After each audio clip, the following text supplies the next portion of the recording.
সন্ধেবেলা বান্ধবীরা ফোন করেছিল, মন্দিরে খুব অনুষ্ঠান হচ্ছে, চলে এসো গো। আমি বললাম ঠিক আছে, আমি আসছি। হাই ফ্রেন্ডস, হানি ফ্রেন্ডস চ্যানেলে আবারও স্বাগত। আমি নতুন ভিডিও নিয়ে চলে এসেছি আমার চ্যানেলে।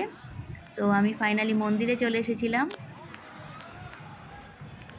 আমার মন্দিরে সবে ঢুকছি, এসে দেখি বাপরে বিশাল ব্যাপার, প্রচুর লোকজনের ভিড় জমেছে মন্দিরের মধ্যে। আর এখানে কিন্তু অনেকগুলো মন্দির একসাথেই অবস্থিত, আর মন্দিরের প্রাঙ্গণটাও কিন্তু খুবই বড়। আর এদিকে দেখুন মন্দিরের দেয়ালে কি সুন্দর সব নকশা কারুকার্য, বিভিন্ন মূর্তির দিয়ে সাজানো, খুবই সুন্দর। আপনি সাউথের দিকে যে কোনো ছোটো ছোটো মন্দিরে আসবেন, সেখানেই দেখবেন এই ছোট্ট ছোট্ট নকশা কারুকার্যগুলো আপনাকে মন কেড়ে নেবে, খুবই সুন্দর লাগে এখানকার মন্দিরে। তো এই জন্যেই তো চেন্নাইকে বলা হয় মন্দির শহর। আর এদিকে দেখুন বাচ্চারা খুব সুন্দর করে খেলা করছিল মন্দিরের, এটা একটা লাইন। তো আমি চলে এসেছিলাম সামনের দিকে। এখানে এসে দেখি এই ভদ্রলোক, মানে কার্তিক ভগবানের হাতে যে বল্লভটা থাকে, সেটাই উনি এক চোয়াল দিয়ে ছেদ করে আর এক চোয়াল দিয়ে উনি বার করেছিলেন। এটা কিন্তু অরিজিনালি ছেদ করাই ছিল। আর ভদ্রলোকের জানি না গায়ে কী শক্তি হয়েছিল, কী হয়েছিল, দুজন কিন্তু ওনাকে ধরে রাখতে পারছিল না। আর জানি না, আর উনি কিন্তু সেই মন্দিরের দিকে ছুটে যাচ্ছিল। আর এই যে অনুষ্ঠানটা হচ্ছিল, এটা কিন্তু কার্তিক ভগবানকে নিয়ে একটা অনুষ্ঠান।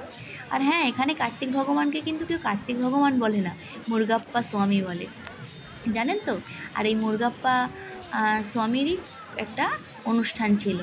আমি এই রিচুয়ালটা না ঠিকঠাক জানি না, আমি জানার চেষ্টা করেছিলাম, কিন্তু এখানকার তামিল দাদাভাইরা আমাকে ঠিক বুঝিয়ে বলতে পারলো না, বা আমিও ঠিক তাদের কথা শুনে বুঝতে পারলাম না।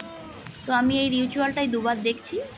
আমি এখানে এসে 3বার আমার সামনে হয়েছিল, তো আমি ফার্স্ট টাইম দেখতে পাইনি আমার প্রেগনেন্সির কারণে। তো আমি এটা এই 2বার দেখছি।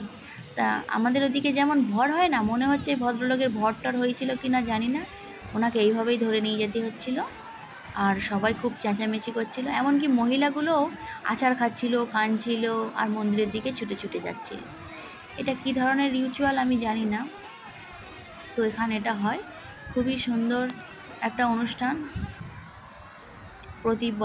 প্রতি বছর নয়, ঠিক 2 বছর অন্তর অন্তরই এখানে হয়, মাঝখানে একটা বছর গ্যাপ হয়, তার পরের বছর ঠিক আবার হয়।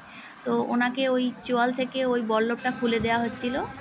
আর এদিকে কার্তিক ভগবানকে অভিষেক করানো হচ্ছিল, মানে মুরগাপ্পা স্বামীকে এতগুলো ব্রাহ্মণ মিলে অভিষেক করাচ্ছিল। খুব সুন্দর একটা দৃশ্য আমি দেখতে পেয়েছিলাম, খুবই ভালো লাগছিল। আর প্রচুর মানে দিদিভাইরা বসেছিলেন এখানে। আর আমার একটু আসতে লেট হয়ে গেছিলো, ওই জন্য না আমি ভারতনাট্যমটা দেখতে পাইনি। এই মেয়েগুলো ভারতনাট্যমও করছিল। আর বাঙালির নজর যেখানে থাকার কথা, প্রসাদের দিকে দেখুন, এদিকে প্রসাদের কিন্তু ডাব্বাগুলো রেডি। আমিও এদিকে তাকিয়েছিলাম যে প্রসাদটা কখন পাবো।